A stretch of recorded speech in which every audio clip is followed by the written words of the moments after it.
नमस्कार दोस्तों, स्वागत है आपका आपके अपने YouTube channel just do it पर। तो दोस्तों अभी आईडीबीआई जेईई का इंटरव्यू है 1, 2 और 3 मार्च को है, 4 मार्च को भी है शायद, ठीक है, 4 को भी है शायद। तो इस वीडियो में हम लोग बात करेंगे, मुझे 2-3 कमेंट भी आए थे, 2-3 मैसेज भी आए थे टेलीग्राम के ऊपर कि डॉक्यूमेंट वेरिफिकेशन को लेकर थोड़ी-सी क्लैरिटी दो, ठीक है। तो इस वीडियो में मैं आपको डीवी वगैरह मतलब उसके ऊपर आपको थोड़ी-सी क्लैरिटी दूँगा, कैसे होता है, डॉक्यूमेंट वगैरह कौन-कौन से लगते हैं, ठीक है। तो दोस्तों आप आईडीबीआई की वेबसाइट पे आओ, ठीक है।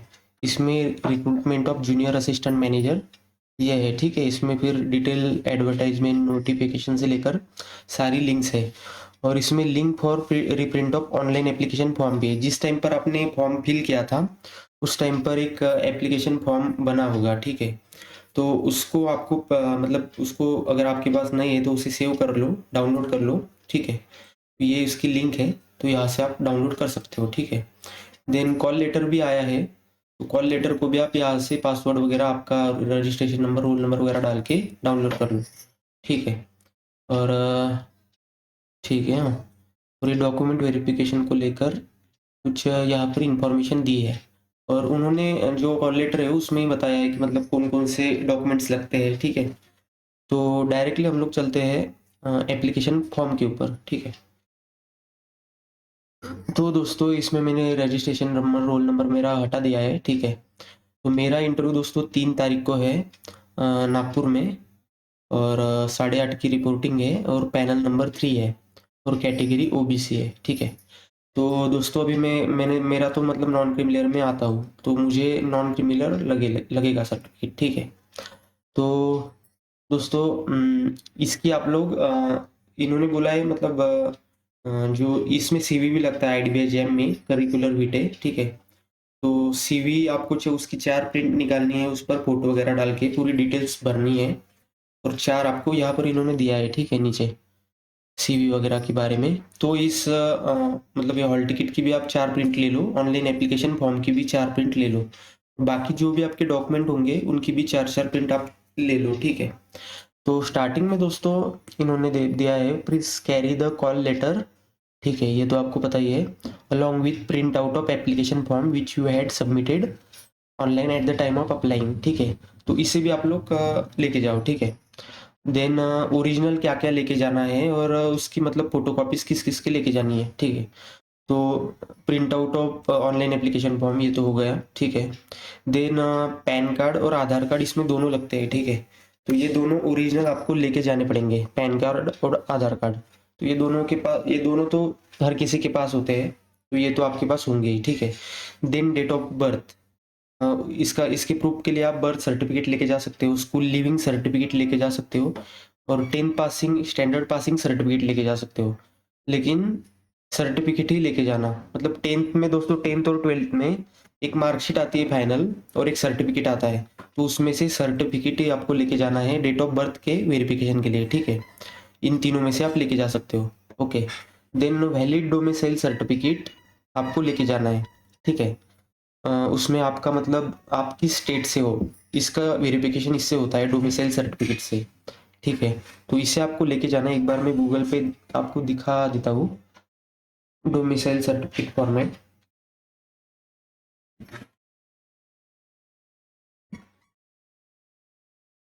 ठीक है। सर्टिफिकेट का फिलिंग स्पेलिंग गलत हुआ, ठीक है। तो दोस्तों ये होता है, मतलब हमारे यहाँ तो ऐसा ही निकलता है महाराष्ट्र में। तो महाराष्ट्र में आपको दिख रहा होगा ये, ठीक है।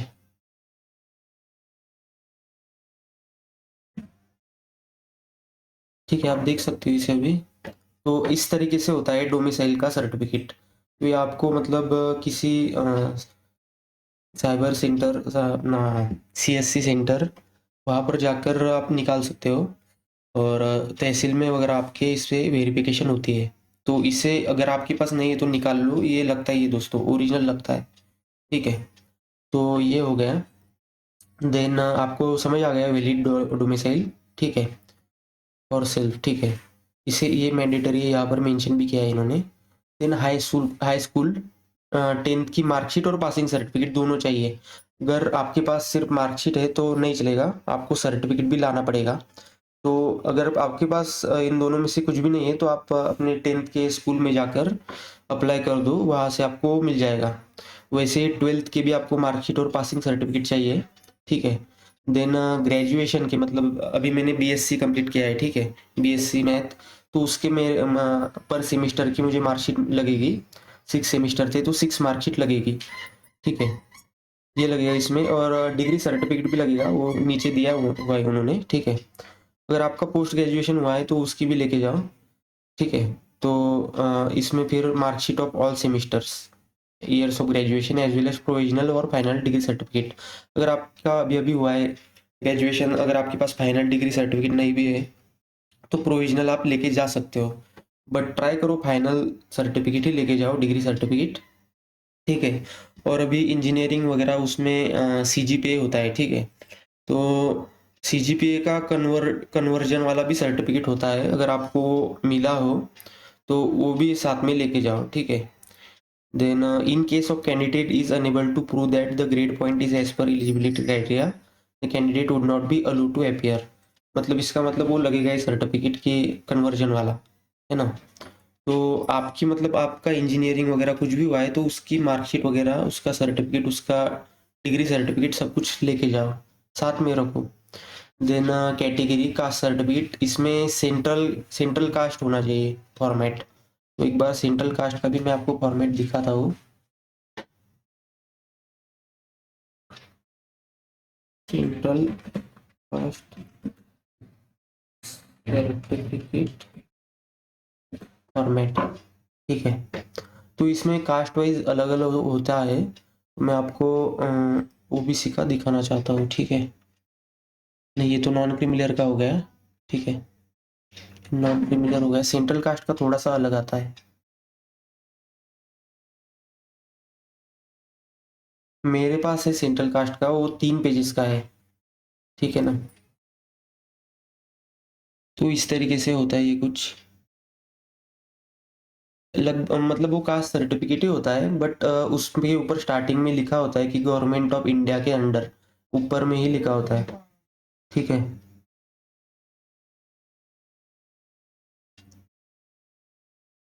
इसका प्रॉपर फॉर्मेट तो, हाँ ये है दोस्तों, ठीक है, ये भी महाराष्ट्र का ही है मतलब।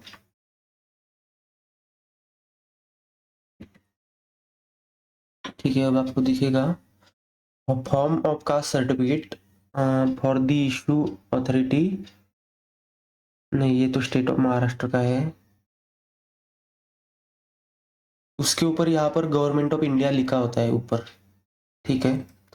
अगर आप किसी मतलब सेंटर में जाओगे, वहाँ पर आप अगर बोलोगे सेंट्रल कास्ट निकालना है तो आपको निकाल के देंगे, ठीक है। तो वहाँ पर जाके आप लोग निकाल लेना इसे, सेंट्रल कास्ट सर्टिफिकेट को, ठीक है।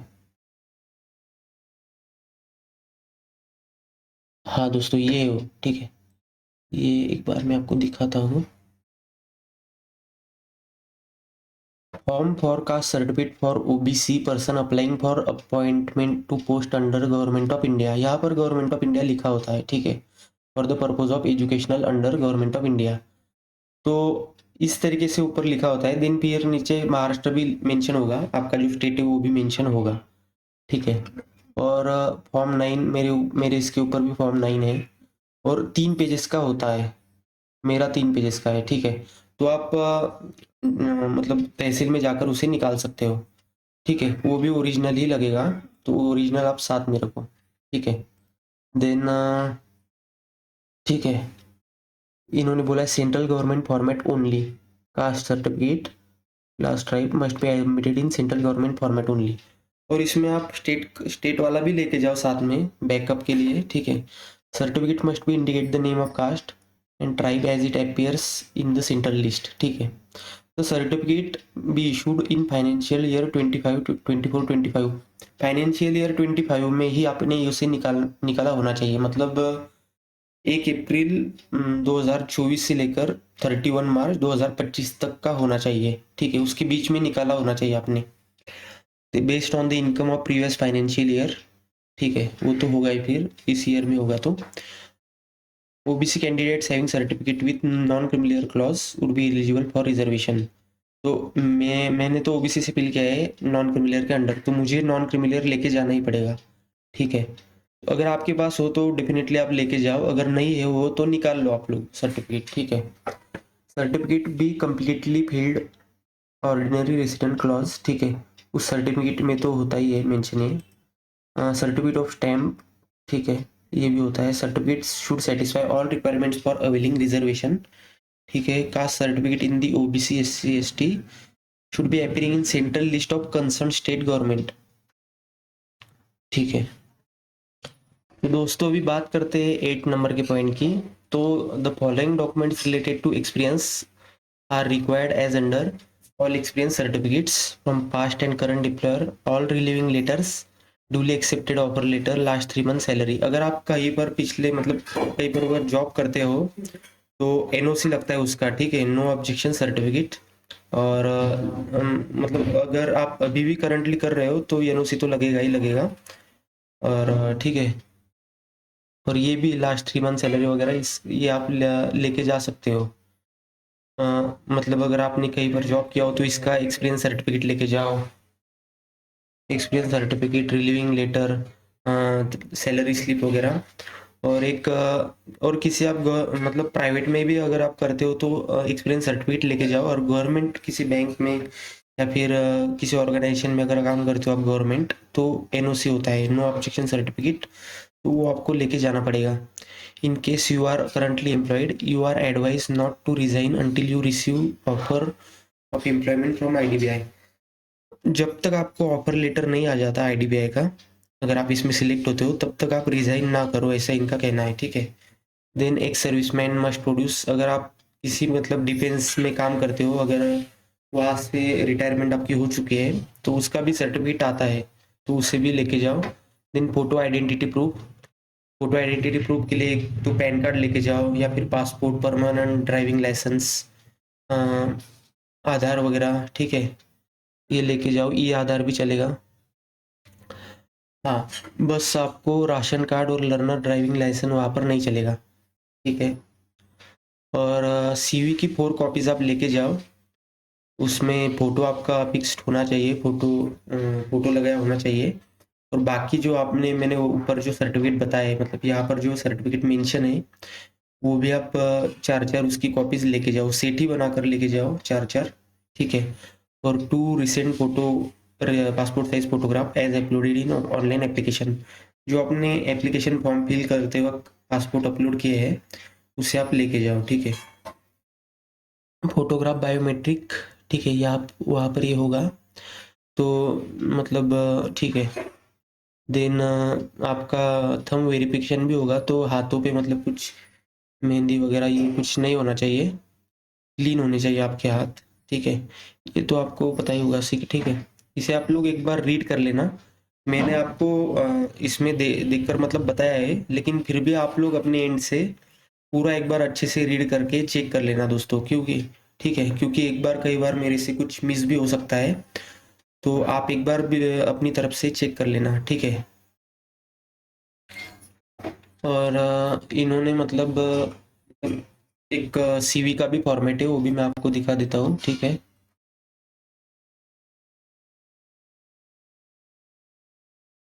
तो सीवी फॉर्मेट ये है, वेबसाइट पे मुझे यही मिला।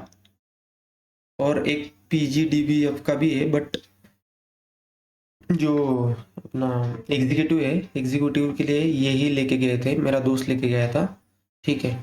तो इसमें आप लोग 10th के मतलब क्या आपकी परसेंटेज वगैरह कितने आए थे, इंस्टीट्यूशन बोर्ड, और ये सब आप डिटेल्स फिल करो, date of birth, gender category वगैरह, permanent address, current address, email ID, mobile number, skills, professional strength, technical soft skills, अपने मतलब हॉबीज वगैरह अच्छे से मेंशन करो, इसके ऊपर ही क्वेश्चंस आते हैं दोस्तों।